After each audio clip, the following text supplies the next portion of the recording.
Hello friends, welcome to the channel. सामाजिक विज्ञान की एनसीईआरटी सीरीज में आपका स्वागत है। आज हम क्लास 6 के जो हमारा लास्ट चैप्टर है, चैप्टर 9, उस पर चर्चा करेंगे। और इस चैप्टर का नाम है शहरी क्षेत्र में आजीविका। इससे पहले हमने चैप्टर 8 में ग्रामीण क्षेत्र में जो आजीविका है उसके बारे में पढ़ा था। तो इस चैप्टर में हम मुख्य रूप से जो शहरी क्षेत्र की आजीविका है उसका स्वरूप कैसे क्या है, उसका स्वरूप क्या होता है, तो हम स्वरूप को समझेंगे, इसकी संरचना को समझेंगे और साथ साथ जो शहरी क्षेत्र की आजीविका है इसमें जो समस्याएं हैं उनको भी इस चैप्टर में हम समझने का प्रयास करेंगे। तो चलिए स्टार्ट करते हैं। तो पहली जो हमारी हेडिंग है वो क्या है? सड़कों पर काम करना। तो आपने शहरों में देखा होगा कि अक्सर जो रेहड़ी वाले होते हैं वो क्या करते हैं, सड़कों पर अपना सामान बेचते हैं। सामान में क्या, जैसे वो सब्जी बेचते हैं, ठीक है, फुटपाथ पर जैसे यहाँ पे दिखा है कि फूलों की दुकान है, फूलों को बेच रहे हैं। और जो पटरी होती है उस पर कोई अखबार बेचता है, ऑटो रिक्शा चलाने वाले, ठीक है। एक औरत है जो ठेला गाड़ी पे प्लास्टिक की बोतलें, डिब्बे, बालों की पेन व चिमटी ले जा रही है। तो इस तरह आपने देखा होगा कि शहरों पर जो रेहड़ी पटरी वाले हैं वो अपनी दुकानों को लगाकर अपने जो भी सामान है उनको बेचते हैं। वो बहुत सारे अलग अलग उत्पादों को बेच रहे होते हैं, ठीक है। यहाँ पर अभी मैं पहले आपको आजीविका जो है उनको बता दे रहा हूँ, फिर उसके बाद इसको आगे एक्सप्लेन करेंगे।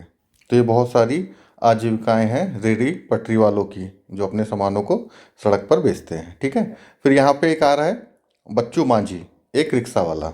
उसके बारे में यहाँ पे बताया जा रहा है कि उसकी एक बीवी और 3 बच्चे गांव में रहते हैं।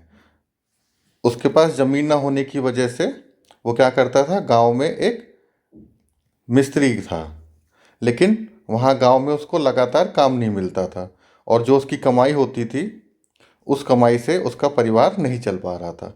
इसलिए गांव को छोड़कर उसको शहर आना पड़ा। शहर आने के बाद वो क्या करता है, रिक्शे को चलाता है और रिक्शा चलाकर वो क्या करता है, रोज़ाना 80 से 100 रुपए की वो कमाई करता है, जिसमें कि 50 से 60 रुपए उसके खाने और किराए पे खर्च हो जाते हैं। बाकी जो पैसे बचते हैं वो उसको गांव भेज देता है। तो यहाँ भी देखिए कि जो उसका जो प्रवास हुआ है, मतलब वो ग्राम से शहर की तरफ आया है, तो वो किस वजह से आया है कि उसको वर्ष भर लगातार इतनी आय नहीं हो रही है कि वो अपने घर का, अपने परिवार का पालन पोषण कर पाए, इसलिए वो गांव से शहर की तरफ आ रहा है। लेकिन शहर पे आने के बाद भी उसकी कोई आर्थिक स्थिति बहुत अच्छी नहीं हो गई है। हाँ, ये है कि पहले बहुत ख़राब थी, उससे थोड़ा सा इम्प्रूवमेंट है। उसका जो परिवार है अब थोड़ा बेहतर है पहले से, लेकिन अभी भी वो जो उनकी मूलभूत आवश्यकताएं हैं वो बहुत ही मुश्किल से पूरी हो पा रही हैं। तो इसीलिए हमने पहले जो इस चैप्टर में क्या पढ़ा था, ग्रामीण आजीविकाएं। तो ग्रामीण जो आजीविकाएं हैं उनकी वजह से क्या हो रहा है कि लोग शहर की तरफ प्रवास कर रहे हैं। अगर गांव में ही उनको वर्ष भर लगातार रोजगार मिलता रहे, उनकी आय होती रहे, तो शायद वो शहरों की तरफ नहीं आएंगे और शहरों पे जो एक तरह से अर्थव्यवस्था पर और ज़्यादा समस्या उत्पन्न हो जाती है, इस प्रवास की वजह से वो कम हो जाएगी। क्योंकि प्रवास अगर कर रहे हैं तो वो इस तरह से होना चाहिए कि अर्थव्यवस्था उससे और उन्नत हो, ना कि उस पर और समस्याएं उत्पन्न हो जाएं। तो ग्रामीण अर्थव्यवस्था को अगर हम मजबूत बनाते हैं, वहीं पर रोजगार के अवसर उत्पन्न हम करते हैं, तो फिर ये जो प्रवासन है वो नहीं होगा। और ये जो आप रेहड़ी पटरी वालों का भी आपने एग्जाम्पल देखा, वो भी कहीं ना कहीं गांव से ही शहरों की तरफ आते हैं नए अवसर और नए रोजगार के लिए। लेकिन यहाँ पर आने के बाद भी उनकी जो आर्थिक स्थिति है वो बहुत बेहतर नहीं होती। जो जहाँ पर वो रहते हैं, जिन बस्तियों में, वहाँ पर भी क्या है, गंदगी होती है, स्वास्थ्य संबंधित समस्याएं उनको उत्पन्न हो जाती हैं। तो उनकी जो दशा है उसमें कोई सकारात्मक परिवर्तन बहुत ज़्यादा नहीं होता है। लेकिन वही है कि स्थिति बहुत ही गंभीर होती है तो थोड़ा कम गंभीर हो जाती है। अब देखिए यहाँ पे दिया गया है कि बच्चू माझी की तरह शहर में कई सारे लोग सड़कों पर ही काम करते हैं। वो अभी हमने एग्जांपल देख ही लिया, जितने भी रेहड़ी पटरी वाले हैं वो अलग अलग उनकी दुकानें हैं जो जिनमें वो अलग अलग तरह के उत्पाद को बेचते हैं। ठीक है, तो यहाँ पे क्या है कि वे चीज़ों को बेचते हैं, उनकी मरम्मत करते हैं या कोई सेवा देते हैं। इसको क्या बोलते हैं कि वह स्वरोजगार में लगे हुए हैं। इसका क्या मतलब है कि उनको कोई दूसरा व्यक्ति रोजगार नहीं दे रहा है, वो अपने आप अपना रोजगार चला रहे हैं।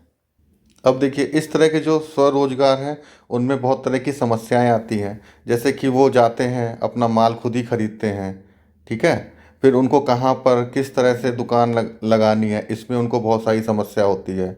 उनकी जो दुकानें हैं वो अस्थायी होती हैं, मतलब मान लीजिए आज सड़क के किनारे पर लगा रहे हैं पर वो स्थायी तो है नहीं, उसको एमसीडी वाले या पुलिस वाले या अन्य वजहों से भी वहाँ से हटाया जा सकता है। कभी कभी वो क्या करते हैं, टूटे फूटे गत्ते, किताबें जो होती नहीं है उन पे या कागज़ के ऊपर बिछाकर अपनी दुकानों को बनाते हैं। वो तो आपने देखा ही होगा, शहरों में क्या करते हैं, वो नीचे कुछ बिछा लेते हैं, चाहे वो पॉलीथीन हो चाहे कागज़ हो, ऊपर से फिर वो तिरपाल या कोई प्लास्टिक चढ़ा लेते हैं और इस तरह से वो अस्थायी अपनी दुकान बना लेते हैं। लेकिन क्या होता है कि पुलिस वाले कभी कभी आके उनकी दुकानों को हटा देते हैं। इस तरह से उनके पास क्या है, कोई सुरक्षा नहीं होती है। तो ये मैंने बताया ना, अभी तक हमने स्वरूप देखा कि क्या स्वरूप है, अब ये देखिए समस्याएं हम पढ़ रहे हैं। फिर ऐसी बहुत सारी जगह होती हैं जो ठेले वाले होते हैं, उनको नहीं घुसने दिया जाता। ठीक है, अब यहाँ पे क्या है कि जो वो सामान को बेचते हैं ठेले वाले, तो उनके जो परिवार के लोग ही हैं वही उन सामानों को तैयार करते हैं। उदाहरण के लिए मान लीजिए कोई खाना या नाश्ता बेचता है तो उसके परिवार के ही लोग हैं उस खाने और नाश्ते को तैयार करते हैं। और यहाँ पर बताया जा रहा है कि अहमदाबाद शहर में एक सर्वेक्षण कराया गया था, उसमें पाया गया कि इस तरह का जो काम करने वाले लोग हैं जो सड़कों पर काम करते हैं वो 12%। तो अहमदाबाद में जो सर्वे कराया गया उसमें क्या पता चला कि काम करने वाले लोगों में से लगभग 12% लोग सड़कों पर काम कर रहे हैं। तो आप देख रहे हैं ये संख्या कितनी अधिक है, क्योंकि वो 12% लोग तो सड़कों पे कर रहे हैं, पर अभी हमने यहाँ पे देखा ना कि उनके जो घर के लोग हैं वो भी रोजगार में इसमें जुड़े हुए हैं। तो अगर उनको भी जोड़ दिया जाए तो ये संख्या सोचिए कितनी पहुँच जाएगी, क्योंकि कहीं ना कहीं जो अर्थव्यवस्था में उनके परिवार वालों का जो सहयोग है वो क्या है, छुपा हुआ है। और आपको भी पता होगा कि मान लीजिए एक काम है जो 2 लोगों से ही पूरा किया जा सकता है, लेकिन क्या होता है कई कई बार उसमें 6-6 लोग लगे रहते हैं। तो ये भी एक तरह की समस्या उत्पन्न हो जाती है इससे भी। अब जो हमारा अगला टॉपिक है वो है बाजार में। अब जैसे यहाँ पे भी और भी चीज़ें दी गई हैं पहले वाले पैराग्राफ में कि बहुत सारी संस्थाएं हैं, ठीक है, सरकार है जो बहुत सी स्कीम के माध्यम से इन रेहड़ी पटरी वालों को सहयोग प्रदान कर रही है, और साथ साथ ऐसे बहुत सारे कानून भी लाए जा रहे हैं जिनसे कि उनको कार्य करने में सरलता हो। लेकिन इन सब के बाद भी बहुत सारी समस्याएं आज भी वो फेस कर रहे हैं। अब जो अगला है वो है बाजार। अभी हमने देख लिया जो रेहड़ी पटरी वाले हैं उनकी अस्थायी दुकानें। अब हमने देखा है बाजार में क्या होती हैं, स्थायी दुकानें होती हैं कि वो प्रॉपर ईंट और सीमेंट से बनी हुई होती हैं। तो यहाँ पर उनकी बातें की जा रही हैं, जैसे मिठाई की दुकानें, खिलौने की, कपड़े की, चप्पल की दुकानें, बर्तन, बिजली के सामान इत्यादि की आपने दुकानें देखी होंगी। तो उनको ये जो हमने देखा ना, ये सब जो समस्याएं अभी हमने पढ़ी, रेहड़ी पटरी वालों को जो सामना करना पड़ता है, वो समस्याएं उनको नहीं हैं। उनको अपने उत्पाद को बेचने के लिए बहुत सारी सुविधा होती है और वो अधिक सरलता से अपने उत्पादों को बेच सकते हैं। अब यहाँ पे तीसरा स्वरूप बताया जा रहा है बड़ी दुकानें। जैसे आपने देखा है ना, बड़े बड़े शोरूम होते हैं, बड़े बड़े मॉल होते हैं, तो अगर आप जो नॉर्मल बाज़ार हैं उनसे कंपेयर करेंगे तो उनकी दुकानें और ज़्यादा बड़ी होती हैं।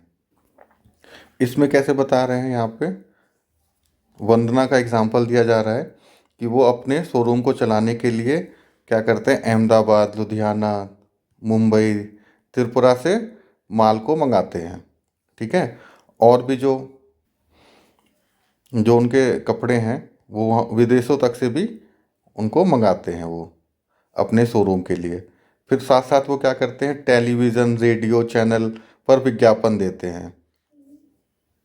तो ये देखिए वो अपने उत्पाद को बेचने के लिए कितनी सारी चीज़ें कर रहे हैं, टेलीविज़न रेडियो चैनलों के माध्यम से उसका विज्ञापन कर रहे हैं, उसकी मार्केटिंग कर रहे हैं। और जो उनका उत्पाद है वो जो रेडी पटरी वालों से जो उनका उत्पाद है उनसे कितना अलग है, या फिर जो बाजार में जो दुकानें हैं उनका उनके उत्पाद से भी कितना अलग है। तो आप उत्पादों में देख रहे हैं ना कितना अंतर होता चला जाता है। और उसी हिसाब से क्या होता है कि जो सुविधा है जो प्रॉफिट है वो भी अलग अलग हो जाता है, और जो इनकी आर्थिक स्थितियां हैं वो भी बदल जाती हैं। अब जो अगली हमारी हेडिंग है वो क्या है, फैक्ट्री में।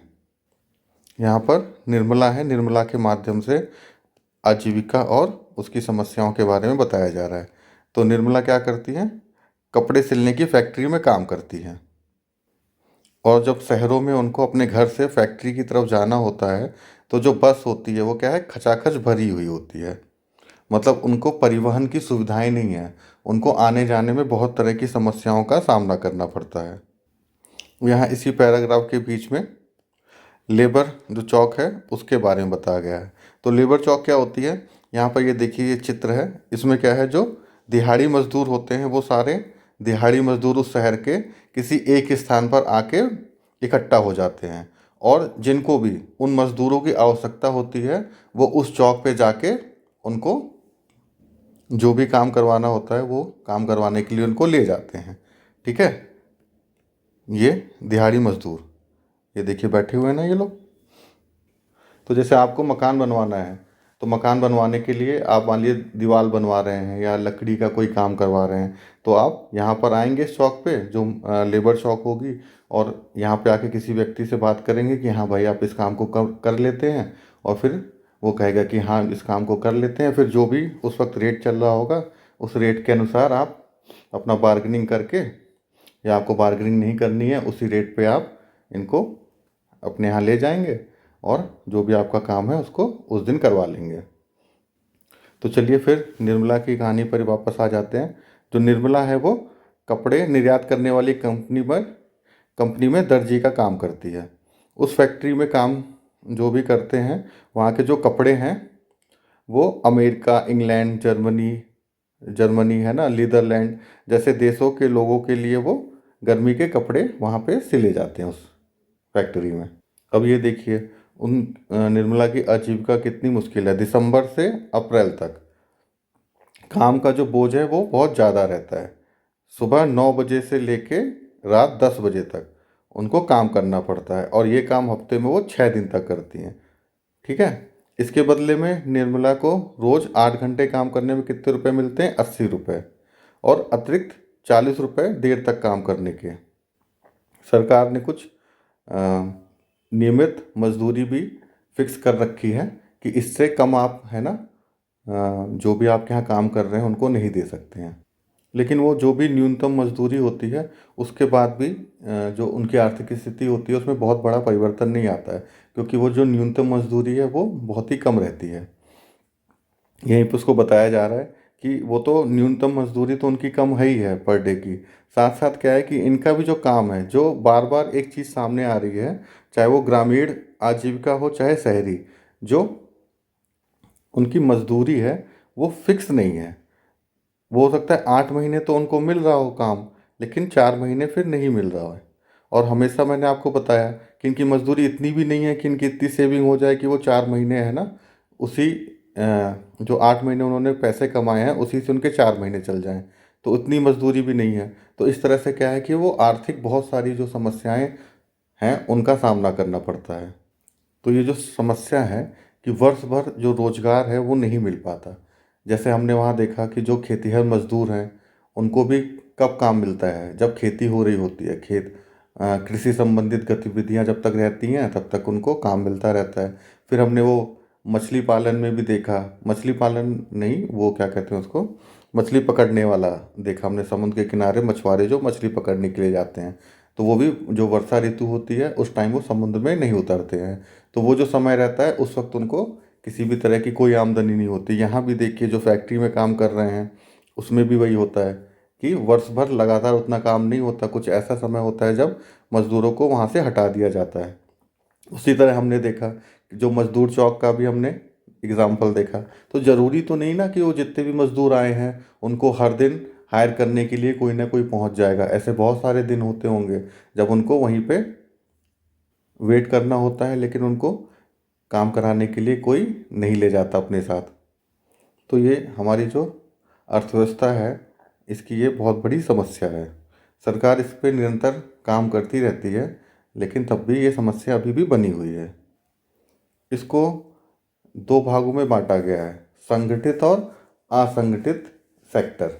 ठीक है, ऑर्गेनाइज और अनऑर्गेनाइज सेक्टर। तो ऑर्गेनाइज सेक्टर में आते हैं हमारे ये जो दफ्तर है, जो अब हम पढ़ेंगे इसके बारे में। अनऑर्गेनाइज अभी तक हमने इससे ऊपर जो भी पढ़े हैं, रेडी पटरी वाले और मछुआरे, ठीक है, ये सब क्या है, अनऑर्गेनाइज सेक्टर के एग्जाम्पल हैं। अब ऑर्गेनाइज सेक्टर के जो लोग हैं उनको क्या क्या सुविधाएं होती हैं, उनको हम यहाँ पे पढ़ते हैं। सुधा के माध्यम से, जो कि एक मार्केटिंग मैनेजर हैं, उनसे हम इस चीज़ को समझेंगे। तो जो सुधा है वो बिस्कुट बनाने की एक कंपनी है, उसमें काम करती हैं। ठीक है, उसमें वो क्या है, मार्केटिंग मैनेजर।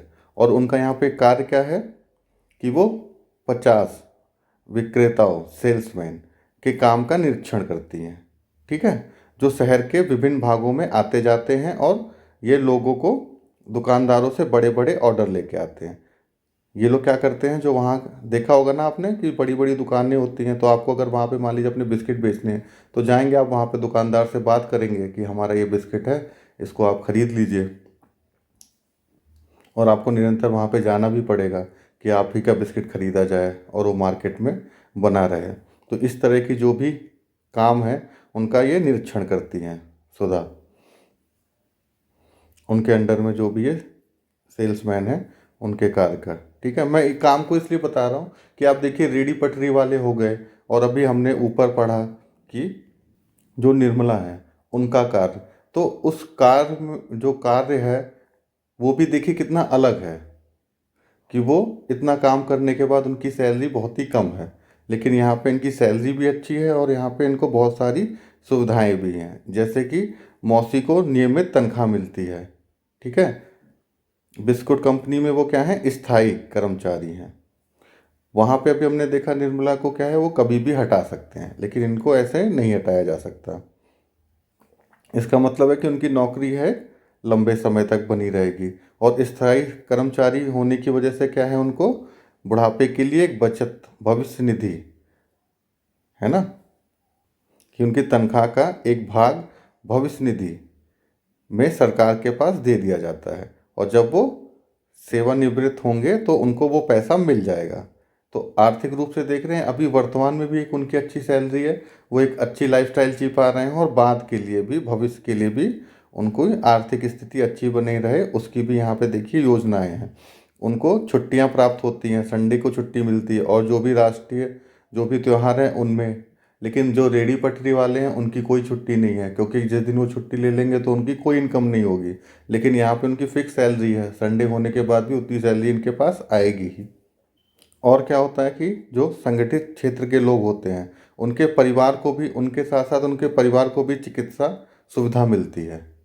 ठीक, लेकिन हमने यहाँ पे देखा जो रेडी पटरी वाले हैं वो क्या है, सरकारी अस्पताल में जाएंगे। ठीक है, अगर प्राइवेट में जाते हैं तो उनके पास उतने पैसे नहीं होते कि वो उन प्राइवेट सुविधाओं को ले सकें, इसलिए उनको सरकारी में जाना पड़ता है। और जहाँ पे सुविधाएं आपको पता ही है कि उतनी अच्छी नहीं होती हैं, बहुत सारी समस्याओं का उनको वहाँ पे सामना करना पड़ता है। तो ये आप संगठित असंगठित क्षेत्र में देख रहे हैं, समस्याएं, संरचना, स्वरूप जो भी हैं यहाँ पे इस चैप्टर में हमको पता चल रहा है। तो जो भी बड़ी बड़ी प्राइवेट कंपनियां हैं उनके जो एम्प्लॉय होते हैं उनको ये सब सुविधाएं दी जाती हैं। ठीक है, सरकारी जो कर्मचारी हैं उनको सुविधाएं दी जाती हैं, तो वो सब संगठित क्षेत्र में आते हैं। और सरकार द्वारा भी उनको बहुत सारी सुविधाएं दी जाती हैं, छुट्टी भी मिलती है, स्वास्थ्य संबंधी सुविधाएं भी मिलती हैं, आवासीय सुविधाएं भी मिलती हैं, तो बहुत सारी सुविधा मिलती हैं। तो ये जो शहरों की जो आजीविकाएं हैं उनके देखिए स्वरूप में तो इतना अंतर है ही है, साथ साथ उनकी समस्या भी बहुत अलग अलग हैं। ठीक है, और सुविधाएं भी बहुत अलग हैं। तो इस चैप्टर के माध्यम से हमने उन सबको पढ़ा और समझने का प्रयास किया। तो अब यहाँ पे हमारी जो 6th क्लास की एनसीईआरटी है सामाजिक विज्ञान की, वो समाप्त होती है। अगले जो वीडियो में हम क्या करेंगे, 7th क्लास का जो पहला चैप्टर है उसके साथ हम आपको मिलते हैं। तब तक के लिए धन्यवाद।